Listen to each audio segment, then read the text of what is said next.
আচ্ছা, কি নাম বোন আপনার? আমার নাম পিঙ্কি। পিঙ্কি, কত সুন্দর নাম। তো পিঙ্কি আপু, আপনি দেখতে তো অনেক লম্বা, সুন্দর, স্মার্ট। তো কি কারণে প্রতিবেদনের সামনে এসেছেন বলবেন? প্রতিবেদন আগে একবার একটা প্রতিবেদন করেছে, ভালো মনের মানুষ পাইনি। আচ্ছা, তো কেন পান না আপনি? কালো দেখতে শুনতে, টাকার অভাব, গরিব মানুষ, যৌতুকের জন্য দেওয়া হয় না। বাবা নাই, বাবা মারা গেছে, শুধু মা আছে, দুটো ভাই আছে। এত কষ্টের সংসারে, এত কষ্টের জীবন, তেমনি আর একজন টাকা আচ্ছা পয়সার আচ্ছা জন্য দেওয়া হয় না, মনের মানুষ পায় না, গরিব মানুষ বুঝেন। আচ্ছা আচ্ছা। কালো দিঘাকে দেওয়া করে না, যৌতুক তার বেশি, ভালো মনের মানুষ পায় না।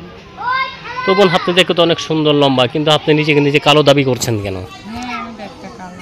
ও, মানে কালো। হ্যাঁ, আচ্ছা, কালোর ভিতরে তো আলো আছে, তো আপনি কেমন মানুষ আপনাকে আলো দিয়ে বিয়ে ভালো করতে মনের চাচ্ছেন? মানুষ, যত বয়স্ক হোক, প্রবাসী ভাই, জীবন সাথী হবে, ভালো মনের মানুষ পাই। আচ্ছা, কোথায় থাকেন আপনি? আমি থাকি নারায়ণগঞ্জ। নারায়ণগঞ্জ। বাবা কি করে?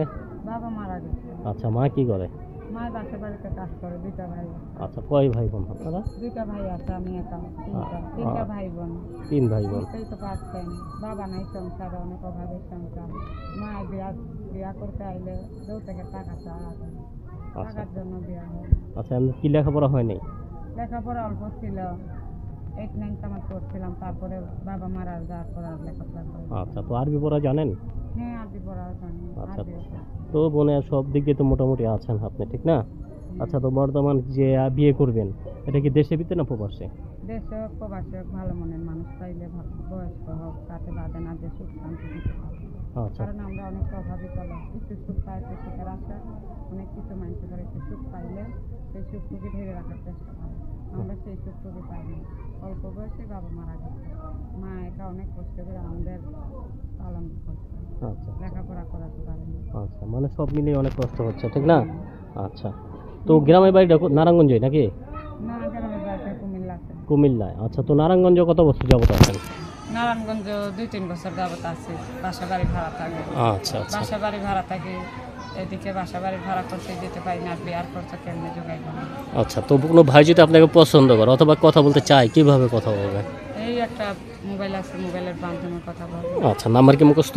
হ্যাঁ, নাম্বার মুখস্থ। আচ্ছা, তো প্রিয় দর্শক, দেখতে পাচ্ছেন সামনে এক বোন দাঁড়িয়ে আছে। তিনি কালো বলে যৌতুকের কারণে বিয়ে শাদী হচ্ছে না। যদি কোনো ভাই তাকে বোনের মানুষ বানাতে চান, অথবা তার জীবনে আসতে চান, অথবা তার সাথে যোগাযোগ করতে চান, তাহলে সরাসরি তাকে ফোন দিবেন।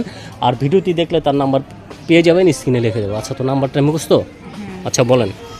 014 014 00 17 69 69 38। এটা আপনার নাম্বার? এটা আমার আচ্ছা, আরেকবার বলেন। 014 00 17 69 38। এটা আপনার নাম্বার না? সঠিক নাম্বার দিয়েছেন? এটা সঠিক আচ্ছা, নাম্বার। তো বোন ভালো থাকেন, হ্যাঁ? আচ্ছা, তো প্রিয় দর্শক, আপুর জীবনের গল্প শুনলেন। যদি আপনার দেখা হয়, বাকি জীবনের গল্প শুনবেন। সবাই ভালো থাকেন, সুস্থ থাকেন। আসসালামু আলাইকুম ওয়া রাহমাতুল্লাহি ওয়া বারাকাতুহু।